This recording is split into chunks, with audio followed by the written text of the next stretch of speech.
So hello guys, আমি পৌঁছে গেছিলাম ফুড ফেস্টিভ্যাল চেটেপুটে, যেটা হচ্ছিল সন্তোষ মিত্র স্কোয়ারে। So there are all total of 67 food stalls, যেখানে মিষ্টি থেকে শুরু করে ঝাল সব রকম খাবার পাবে। প্রথমেই ঢুকে ঘুরে নিলাম প্রত্যেকটা ফুড স্টলস, কোনটা থেকে শুরু করবো ভাবতে ভাবতে। এই ফুড ফেস্টিভ্যালটা চলবে 12th অফ জানুয়ারি অবধি।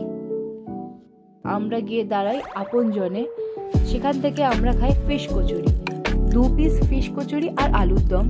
Great combination that costed me around 80 rupees and the taste was so good. Next আবার ঘুরতে ঘুরতে একটু কোথায় যাব দেখি খুঁজি, দেন পৌঁছে যাই দীপিকাস kitchen which is also very well known। সেখান থেকে আমরা খাই চিকেন আলকাইফ। চিকেন আলকাইফটা দেখেই লোভনীয় লাগছিল অ্যান্ড সঙ্গে সঙ্গে ফ্রাইড একদম গরম চিকেন আলকাইফ মুখে গিয়ে একদম মেল্ট হয়ে গেল ভেতরে বাটারটা, and it was so tasty. Next we went to Crunchy. From there আমরা খেলাম chicken corn dog which was very tasty. The cheese was melting in my mouth. Then we tried Kullet pizza and many other stuffs. So সব রকম cuisine পেয়ে যাবে, like sweet to spicy, continental to Indian, everything is there. বাঙালি হয়ে পৌষ মাসে পিঠে খাবো না, সেটাও ওখানে অ্যাভেলেবেল।